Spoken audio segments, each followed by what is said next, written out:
والصلاة والسلام على من لا نبي بعده لا رسالة بعد رسالتي ولا نبوة بعد نبوتي ولا كتاب بعد كتابي ولا شريعة بعد شريعتي ولا معصوم بعد عصمتي ولا سنة بعد سنتي ولا أمة بعد أمتي.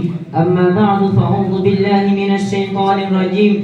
بسم الله الرحمن الرحيم. وما أرسلناك إلا كافة للناس بشيرا ونذيرا. قال النبي صلى الله عليه وسلم أنا آخر الأنبياء وأنتم آخر الأمة أو كما قال عليه الصلاة والسلام.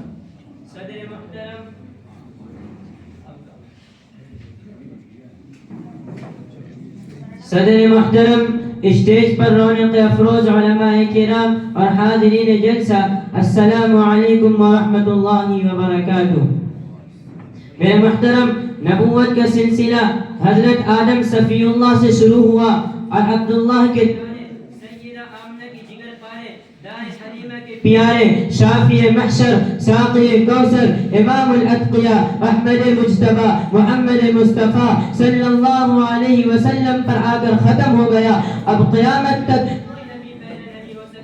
آپ کو نبوت کے تمام کمالات دیے گئے، آپ کو امتیازی اوصاف سے نوازا گیا، آپ کو مقام محمود عطا کیا گیا، آپ کو شافی محشر کا خطاب دیا گیا، آپ کو ساقی کوثر کا اعلان بخشا گیا، آپ کو امام الانبیاء والمرسلین بنایا گیا، آپ کو عالمگیر نبی ہونے کا تمغہ دیا گیا، آپ کی برکت سے پوری روئے زمین کو سجدگاہ بنایا گیا، ایک مہینے کی مسافت سے دشمن کے دل میں آپ کو روک ڈالا گیا.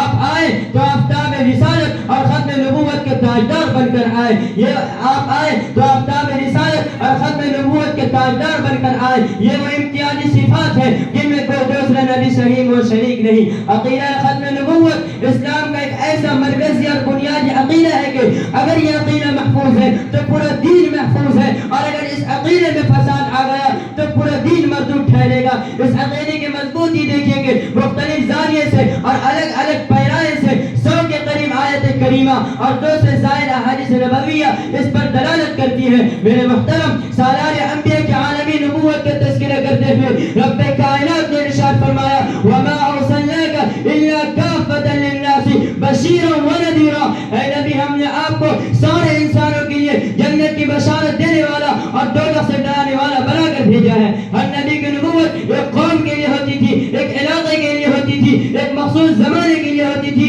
ایک محدود وقت کے لیے ہوتی تھی. قرآن حضرت عیسیٰ کی نبوت کا تذکرہ کرتا ہے تو کہتا ہے وَرَسُولًا إِلَىٰ بَنِي إِسْرَائِيل کہ صرف بنی اسرائیل کے لیے رسول بنا کر بھیجے گئے. قرآن حضرت شعیب کی نبوت کا تذکرہ کرتا ہے تو کہتا ہے وَإِلَىٰ مَدْيَنَ أَخَاهُمْ شُعَيْبًا کہ صرف مدین کے لیے رسول بنا کر بھیجے گئے. قرآن حضرت ہود کی نبوت کا تذکرہ کرتا ہے تو کہتا ہے وَإِلَىٰ عَادٍ أَخَاهُمْ هُودًا کہ صرف قوم ہود کے لیے رسول بنا کر بھیجے گئے. لیکن قرآن جب عبداللہ کی ذریت اور آمنہ کی لال کا تذکرہ کرتا ہے پھر اس کا انداز بدل جاتا ہے. وہ کہتا ہے ان کی نبوت صرف ہاشمیوں کے لیے نہیں، ان کی نبوت صرف قریش کے لیے نہیں، ان کی نبوت صرف عرب والوں کے لیے نہیں، ان کی نبوت صرف ایک مخصوص زمانے کے لیے نہیں، ان کی نبوت صرف ایک محدود وقت کے لیے نہیں، بلکہ ان کی نبوت پوری دنیا اور قیامت تک کے آنے والے سارے انسانوں کے لیے.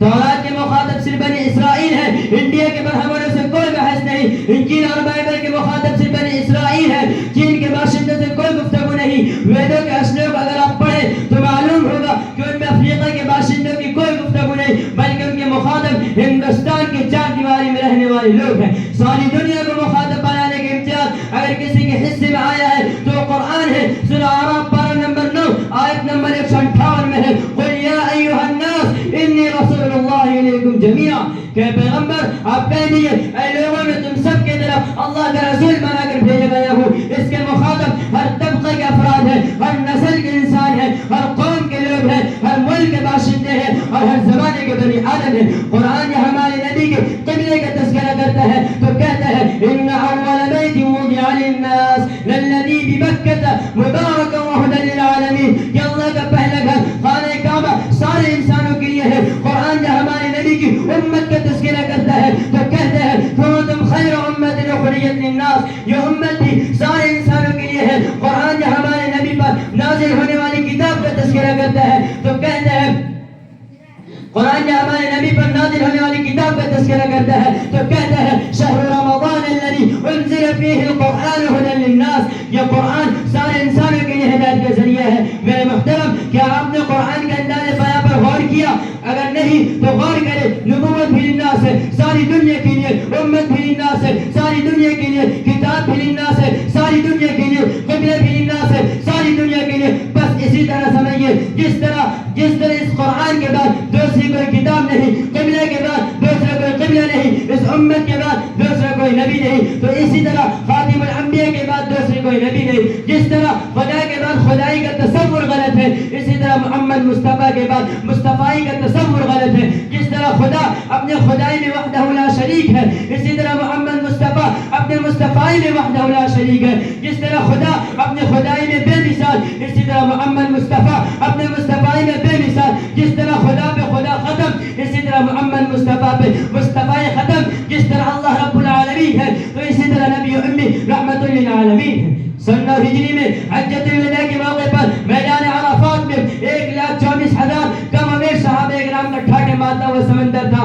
اس عظیم مجمع سے خطاب کرتے ہوئے نبی نے ارشاد فرمایا تھا، انا آخر الانبیاء وانتم آخر الامہ، کہ میں آخری نبی ہوں اور تم آخری امت ہو۔ نئی نبوت سے نئی امت وجود میں آتی ہے، اب نہ نئی نبوت ہوگی اور نہ نئی امت وجود میں آئے گی۔ اس لیے قادیانی امت کا وجود باطل ہے، بہائی امت کا وجود باطل ہے، شکیلی امت کا وجود باطل ہے۔ کرتا ہو بات اب حق کی تم کر لو دل نشی، کرتا ہو بات اب حق کی تم کر لو دل نشی، بعد از رسول ہاشمی کوئی نبی نہیں۔ ان واضح اور غبار تعلیمات کا نتیجہ ہے کہ امت مسلمہ نے ہر دور میں بغیر کسی تردد کے مدعی نبوت کو کذاب و دجال سمجھا گیا ہے۔ دور نبوی میں مسلمہ کذاب اور اصل عنصری نبوت کا دعویٰ کیا، اسے کذاب و دجال سمجھا گیا۔ سن 125 میں اصفہان کے اندر اسحاق اخرس نے نبوت کا دعویٰ کیا، اسے کذاب و دجال سمجھا گیا۔ 1901 میں مرزا غلام احمد قادیانی نے نبوت کا دعویٰ کیا، اسے کذاب و دجال سمجھا گیا۔ اور موجودہ وقت میں شکیل بن حنیف نے مہدیت اور مسیحیت کا دعویٰ کیا۔ دنیا اسے کذاب یقین کرتی ہے۔ اے عاشقان رسول، آج عہد کرو ہم ختم نبوت کے محافظ ہیں اور ہمیشہ رہیں گے۔ یہ عقیدہ ہمارے ایمان کا قلعہ ہے اور کوئی دشمن اس قلعے کو گرا نہیں سکتا۔ ہماری سانسیں ختم ہو سکتی ہیں لیکن نبی کریم صلی اللہ علیہ وسلم کے ختم نبوت پر ہمارا یقین کبھی ختم نہیں ہوگا۔ یہ دل دھڑکتا ہے تو صرف محمد مصطفیٰ کی محبت میں دھڑکتا ہے، یہ زبان بولتی ہے تو صرف محمد مصطفیٰ کی ختم نبوت کا اعلان کرنے کے لیے بولتی ہے۔ یاد رکھو، ختم نبوت پر حملہ کرنا در حقیقت ہمارے ایمان پر حملہ کرنا ہے، اور جو ہمارے ایمان پر حملہ کرے گا ہم اس کا نام و نشان مٹا دیں گے۔ ہم وہ امت ہے جس کے نوجوان اپنی جان و قربان کر سکتے ہیں لیکن نبی کریم صلی اللہ علیہ وسلم کی عزت پر آنچ آئے یہ کبھی برداشت نہیں کر سکتے۔ ہم وہ قوم ہے جس کے بچے بھی نعرے لگاتے ہیں، لبیک رسول اللہ، لبیک رسول اللہ، لبیک رسول اللہ، لبیک یا خاتم النبیین وما علینا الا البلاغ۔ ماشاءاللہ ماشاءاللہ، یہ تھے علقمہ فردوس ابن مولانا فردوس احمد نعمانی صاحب۔ اب